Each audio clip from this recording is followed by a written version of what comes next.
Okay lang walang pera basta buo ang pamilya. No. Hindi okay na walang pera. Hindi okay na walang pambili ng pagkain para sa pamilya. Hindi okay na kahit simpleng laruan hindi natin mabili para sa mga anak natin.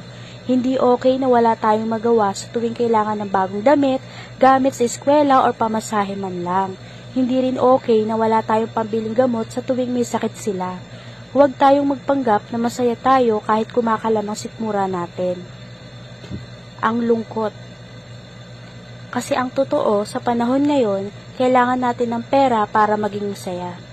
Ikaw na nagbabasa nito, alam ko nagsisikap ka para totoong sumaya ang pamilya mo. Yung tunay na sayang walang halong pagpapanggap na okay ang lahat. Tuloy mo lang yan. Kapit lang, papabor din sa atin ang swerte.